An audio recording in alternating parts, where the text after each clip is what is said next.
আসসালামু আলাইকুম everyone, welcome back to my channel Maima cooking house. আজকে আমি আপনাদের জন্য ইফতারির কিছু রেসিপি নিয়ে এসেছি। আর এগুলো কিন্তু বানানো খুবই সহজ। শুধু হাতের কাছে অল্প কিছু জিনিস থাকলেই কিন্তু আপনারা খুব সহজে ইফতারি টেবিলে এই রেসিপিগুলো পরিবেশন করতে পারবেন। সো চলুন আর বেশি কথা না বাড়িয়ে আমরা আমাদের মূল রেসিপিতে চলে যাব।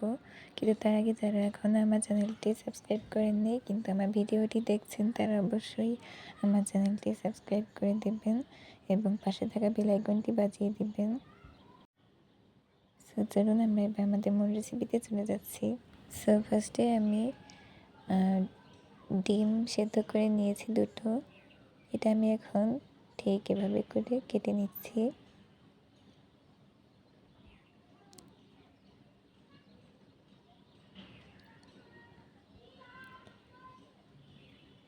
এখন একটা মিক্সিং বলে আমি এখানে ময়দা নিয়ে নিচ্ছি।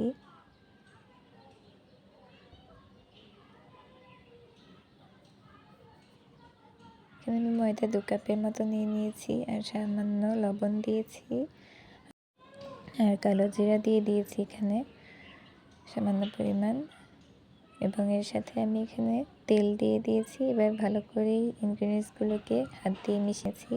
তারপরে আস্তে আস্তে অল্প অল্প পানি দিয়ে একটা সফট ময়ান তৈরি করে নিয়েছি। এবার আমি এটা একটা ঢাকনা দিয়ে ঢেকে রেখে দিব এখানে 10 থেকে 15 মিনিটের জন্য। ততক্ষণে আমি এর ভেতরে যে পুরটা সেটা তৈরি করে নেব। এর জন্য আমি এখানে আরেকটি মিক্সিং বলে আলু সেদ্ধ করে নিয়েছি এবং ভালো করে হাত দিয়ে ম্যাশ করে নিয়েছি, সেটা দিয়েছি। এরপরে যে ডিমটা আমি কেটে রেখেছিলাম ডিম সেদ্ধ, সেটা দিয়ে দিলাম। তারপর এখানে ধনেপাতা কুচি দিয়ে দিয়েছি, ভাজা জিরার গুঁড়ো দিয়ে দিয়েছি, আর এখানে লবণ দিয়ে দিয়েছি স্বাদ মতো, লাল মরিচের গুঁড়ো দিয়েছি এখানে 1/2 চামচ পরিমাণ, আর কাঁচামরিচ কুচি দিয়েছি, পেঁয়াজ কুচি আর গরম মশলার গুঁড়ো দিয়ে ভালোভাবে এই পুরটা হাত দিয়ে মাখিয়ে নিতে হবে।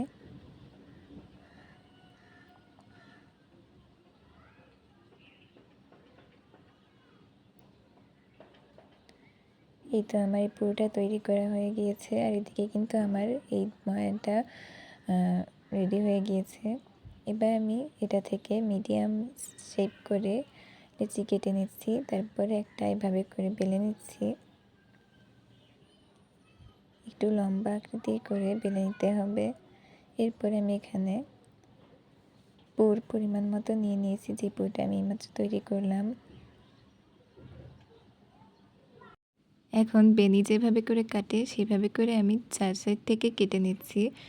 বেনি কিন্তু একটু বেঁকা করে কাটে, আমি এটা সোজা করে কেটে নিয়েছি। আপনাদের পছন্দ মতো কেটে নেবেন। এবারে 2 সাইড থেকে বেনিগুলো দিয়ে দিচ্ছি। আর এগুলো যদি খুলে যায় তাহলে কিন্তু আপনারা পানি দিয়ে আটকে দিতে পারবেন।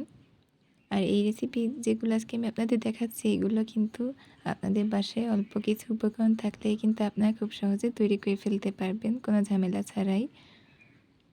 আর বেশি উপকরণ দিতে লাগেও না, বাসায় থাকা অল্প কিছু সামান্য উপকরণ দিয়ে আপনারা তৈরি করে ফেলতে পারবেন। আর এরই মাঝে আমার একটা বেনি পিঠা তৈরি করা হয়ে গেছে।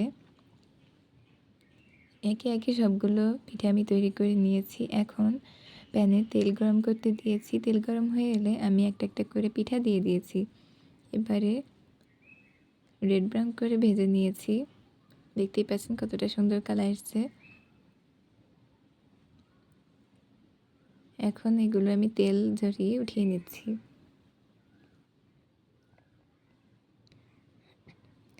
সো দেখতেই পেলেন কীভাবে খুব সহজে তৈরি করতে হয় এই বেনি পিঠাটা। আপনারা কিন্তু এই বেনিটা একটু বেঁকা করে দিতে পারেন, আপনাদের পছন্দ মতো বেনিটা দিতে পারেন। আমি সোজা করে দিয়েছি। সো কেমন লাগলো অবশ্যই কমেন্টে জানাবেন এই রেসিপিটা। আপনাদের কাছে এই রেসিপিগুলোর মধ্যে কোনটা সবচেয়ে সুন্দর আর সহজ আর মজাদার লেগেছে সেটা কিন্তু অবশ্যই বলবেন। আর এই পিঠাটা কিন্তু একদম ক্রিস্পি হয়েছে, খেতে কিন্তু মাশাআল্লাহ অনেক মজার হয়েছে। সো এবার আমি পরের রেসিপিতে চলে যাচ্ছি। এর জন্য আমি একটা মিক্সিং বলে 2 কাপের মতো ময়দা নিয়ে নিয়েছি, আর লবণ দিয়েছি স্বাদ মতো, আর তেল দিলাম। এখন ভালোভাবে একটু শুকনো ইনগ্রিডিয়েন্টসগুলোকে মিশিয়ে নিচ্ছি। এবারে পানির সাহায্যে একটা সফট ময়া তৈরি করে নিয়েছি। এখন 10 থেকে 15 মিনিটের জন্য রেস্টে রেখে দিয়েছি। ততক্ষণে আমি এর ভেতরে পুরটা তৈরি করব। এর জন্যে আমি আরও একটা মিক্সিং বলে আলু সেদ্ধ করে ম্যাশ করে নিয়েছি। এর ভেতরে লাল মরিচের গুঁড়ো দিয়ে দিলাম 1/2 চামচ পরিমাণ, কাঁচামরিচ কুচি, পেঁয়াজ কুচি দিয়ে দিয়েছি, ভাজা জিরার গুঁড়ো দিয়ে দিলাম, ধনেপাতা কুচি দিয়ে দিয়েছি। এখন ভালোভাবে হাত দিয়ে মেখে একটা পুর তৈরি করে নিচ্ছি।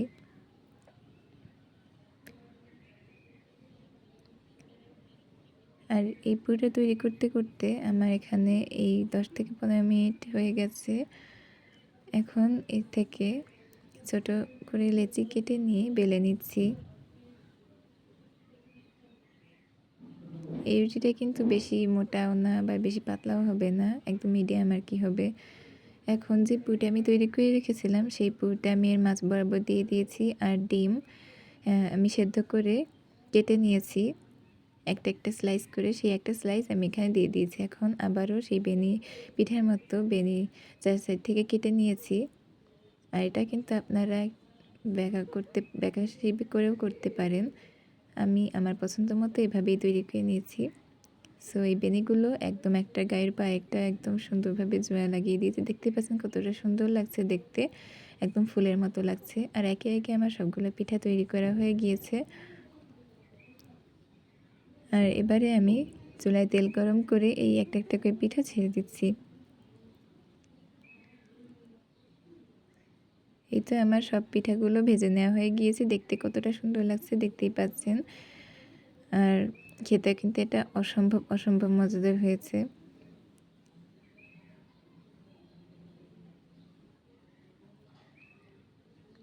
সো আমি আপনাদের একটু ভেঙে দেখাচ্ছি এটা কতটা ক্রিস্পি হয়েছে, দেখতেই পাচ্ছেন। এটা ভাঙার সাথে সাথেই কত সুন্দরভাবে ভেঙে গেল। সো এবার আমি পরের রেসিপিতে চলে যাচ্ছি। এর জন্য আমি এখানে 2 কাপ পরিমাণ ময়দা নিয়ে নিলাম।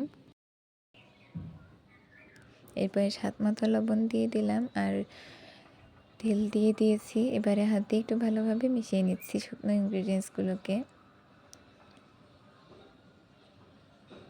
এবার এখানে কালো জিরা দিয়ে দিলাম। তারপরে আবার একটু হাত দিয়ে মিশিয়ে নিয়েছি। একদম এভাবে একটা ময়দাগুলো হাতে মুঠো করে নেওয়ার পরে বলের মতো হয়ে গিয়েছিল। ঠিক এই পর্যায়ে আমি এখানে পানি দিয়ে একটা সফট ব্যাটার তৈরি করে নিয়েছি। এবারে এই ময়দার উপরে আমি একটু তেল মেখে এটাকে ঢেকে রাখবো 10 থেকে 15 মিনিটের জন্যে।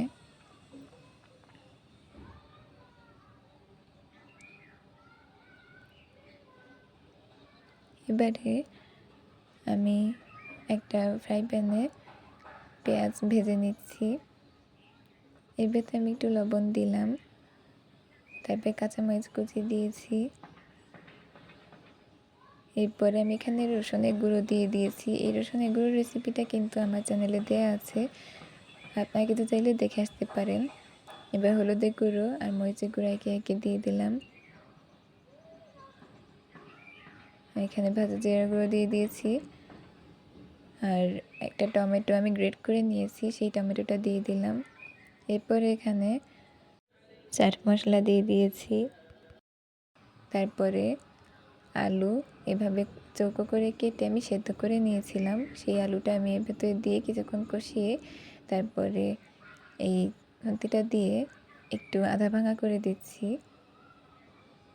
এই আলুটা একটু এভাবে ভেঙে দিলে আর কি খেতে মজা লাগে। এবারে আমি এখানে সবশেষে ধনেপাতা কুচি করে রেখেছি সেটা দিয়েছি। এবার কিছুক্ষণ একটু নাড়াচাড়া করে উঠিয়ে নিচ্ছি পুরটা। আমার পুরটা তৈরি করা হয়ে গিয়েছে। আর এদিকে কিন্তু আমার এই ময়াটাও কিন্তু 10 থেকে 15 মিনিটের মতো রেস্ট রেখা হয়ে গিয়েছে। এবারে এই ময়াটা আমি একটু হাত থেকে মেখে নিচ্ছি। দেখেছেন এটা কতটা সফট হয়েছে এই ময়াটা। এবারে আমি দুটো ভাগে লিচি কেটে নিচ্ছি। এখন এই রুটিটা একদম ফিরির শেপের মতো একটু বড় শেপ করে এই রুটিটা তৈরি করে নিব। আপনারা যারা আমার রেসিপিটা পেজ থেকে দেখছেন তারা কিন্তু অবশ্যই পেজটি ফলো করে দিবেন, এটুকু অনুরোধ রইল আপনাদের কাছে। আর এই তো আমার এই রুটিটা একটু মিডিয়াম মোটা করে বেলে নিয়েছি। এরপর আমি যে পুরটা তৈরি করে রেখেছিলাম সেই পুরটা একদম সমানভাবে দিয়ে দিয়েছি। এখন এটাকে স্কোয়ার শেপ করে, মানে পিৎজা যেভাবে আপনারা কাটেন ঠিক ওই শেপ করে এই রুটিটাকেও আমি কেটে নিচ্ছি। এটা একদম বলতে পারেন আনকমন একটা রেসিপি। এবারে একটা একটা করে এই স্কোয়ার শেপের রুটিটাকে আমি নিয়ে ঠিক এইভাবে গোল রাউন্ড করে মুড়িয়ে নিচ্ছি। ঠিক সেমভাবে আমি সবগুলো রেসিপি তৈরি করে নিচ্ছি।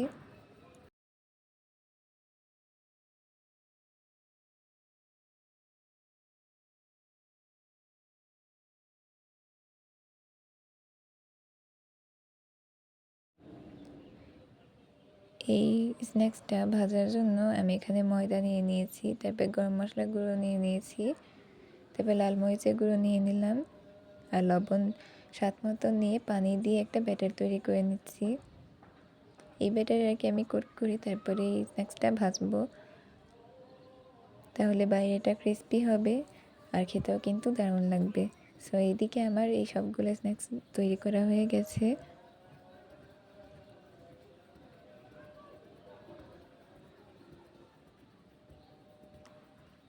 আর দেখতে কিন্তু অনেক সুন্দর লাগছে। আর এদিকে আমার সেই ব্যাটারটা তৈরি হয়ে গেছে। এর ভেতরে আমি একটু কর্নফ্লাওয়ার দিয়ে দিয়েছি। কর্নফ্লাওয়ারটা দিলে আর কি ক্রিস্পি হয়, এর জন্য আমি এটা দিয়েছি। এবার আমি একটা হ্যান্ড উইক্সের সাহায্যে ভালোভাবে মিশিয়ে নিয়েছি। আর এদিকে আমি প্যানে তেল গরম করতে দিয়েছি। তেলটা একটু গরম হয়ে এলেই আমি একটা একটা স্ন্যাক্স এই ব্যাটারের মধ্যে কোটিং করে তারপরে তেলে দিয়ে দিচ্ছি। ঠিক এইভাবে করে সবগুলো স্ন্যাক্স আমি ভেজে নিচ্ছি। আর আপনাদের কাছে কোনটা সবচেয়ে বেশি দারুণ লেগেছে আপনাদের কাছে সেটা কিন্তু অবশ্যই কমেন্টে জানাবেন। সো আমার এই তো এই রেসিপিটাও তৈরি করা হয়ে গেছে। আজকে এই পটেটো রোলের রেসিপিটা কেমন লাগলো অবশ্যই কমেন্টে জানাবেন। আমার কাছে কিন্তু সবগুলো রেসিপি অনেক অনেক দারুণ লেগেছে। আর আপনাদের কাছে কোনটা দারুণ লেগেছে সেটা কিন্তু অবশ্যই কমেন্টে জানাবেন। আর আপনারাও চাইলে এবার ইফতারিতে এইটা তৈরি করে দেখতে পারেন। এটা কিন্তু অনেক ক্রিস্পি হয়েছে, ভেতরে কিন্তু আলুর পুরে ঠাসা। এবার আমার পরের রেসিপিটা হচ্ছে আরও মজাদার হবে। এই রেসিপিটার নাম হচ্ছে ডিমের জালি কাবাব। এটা কিভাবে তৈরি করতে হয় চলুন আজ আমরা দেখে আসি।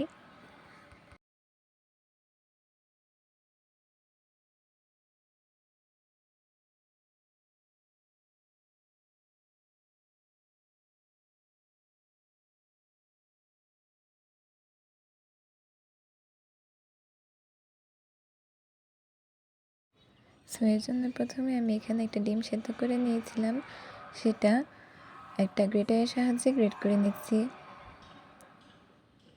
আর হ্যাঁ, এর ভেতরে কুসুমটা কিন্তু আলাদা রেখে দিতে হবে, এই কুসুমটা কিন্তু নেওয়া যাবে না।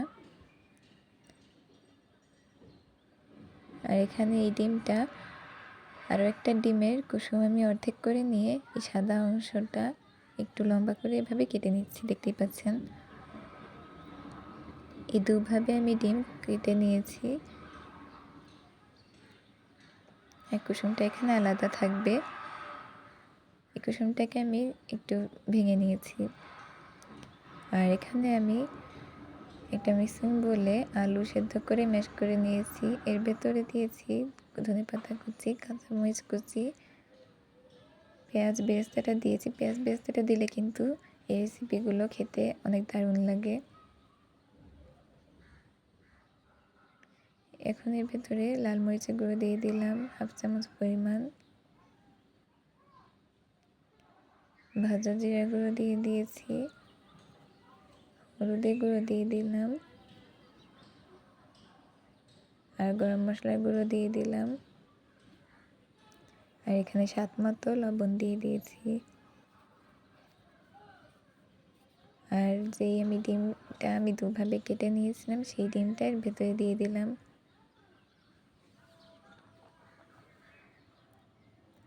আর যেই কুসুমটা আমি ভেঙে রেখেছিলাম এই কুসুমটাও এর ভেতরে দিয়ে দিয়েছি। এবারে ভালোভাবে হাত দিয়ে মেখে নিতে হবে।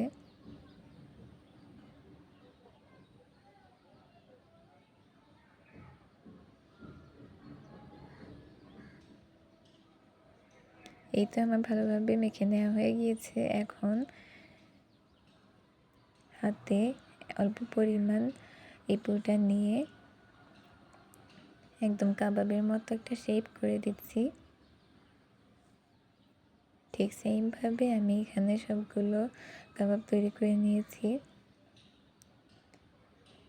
এবারে আমি তেল গরম করে নিয়েছি ফ্রাই প্যানে, তারপরে এই ডিমের ভেতর চুবিয়ে এই একটা করে কাবাব দিয়ে দিয়েছি আর চামচ দিয়ে উপরে উপরে এইভাবে করে ডিম ছড়িয়ে ছিটিয়ে দিয়েছি। তারপরে তেল উপরে ভালোভাবে দিয়েছি যেন এটা জালি কাবাবের মতোই হয়। এর উপরে আবারও ডিম ছড়িয়ে ছিটিয়ে দিয়েছি। জালি কাবাব কিন্তু মূলত এইভাবে করেই তৈরি করতে হয়, আপনারা কিন্তু দেখলেই পেরে যাবেন।